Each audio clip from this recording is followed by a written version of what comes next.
La voiture électrique s'est vite imposée en véhicule principal des foyers. Pour près de 9 possesseurs sur 10 d'une voiture électrique, cette dernière est le véhicule principal du ménage. D'ailleurs, le kilométrage quotidien électrique progresse également. C'est Enedis, donc l'étude. Le gestionnaire du réseau de distribution d'électricité vient de publier les résultats de sa quatrième étude sur les habitudes de recharge des conducteurs de véhicules électrifiés. Les questions ont été posées à un échantillon de 1000 personnes, dont 3 quarts de possesseurs de modèles 100% électriques, le reste étant en hybride rechargeable. L'étude confirme la nouvelle place de la voiture 100% électrique dans les foyers. Elle est le véhicule principal du foyer dans 85% des cas, soit 10 points de plus qu'en 2022, et 20 points de plus qu'en 2021.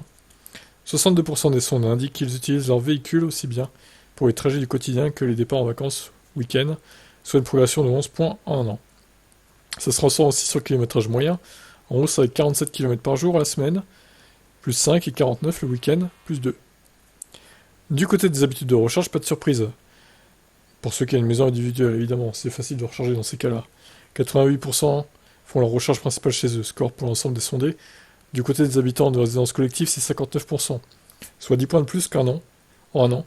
Preuve que les habitats collectifs sont de mieux en mieux équipés. A noter que pour ces habitants, 31% utilisent en priorité les bornes de recharge publiques, et 9% peuvent recharger sur leur lieu de travail. Dans l'ensemble, 13% des conducteurs utilisent régulièrement des bornes publiques. Élément intéressant de l'étude, la planification est de plus en plus utilisée. 85% des utilisateurs planifient cet usage, contre 70% en 2022. 48% des conducteurs de VE 100% électriques font plus d'une recharge par semaine. Dans 73% des cas, la recharge est lancée quand l'état de charge de la batterie est compris entre 20 et 80%. Une bonne pratique. Pour 42% des sondés, c'est d'ailleurs entre 20 et 39% de niveau de charge. Chez les conducteurs d'un modèle 100% électrique, 40% font la recharge sur une prise classique, 37% sur une prise renforcée, et 21% sur une wallbox. Sans surprise, la majorité des recharges, 2 tiers même, se fait la nuit, entre 21 et 7h du matin, 21h à 7h. Pour 15%, c'est de 17h à 21h. Ouais, la pire heure, en gros, pour le réseau, quoi. Et 8% des sondés disent quand même ne pas avoir d'habitude sur les horaires, donc ils rechargent un peu n'importe quoi, finalement. Et 27%, enfin, des utilisateurs de VE déclarent piloter leur recharge, avec comme principale motivation la réduction de la facture d'électricité grâce aux heures pleines et heures creuses.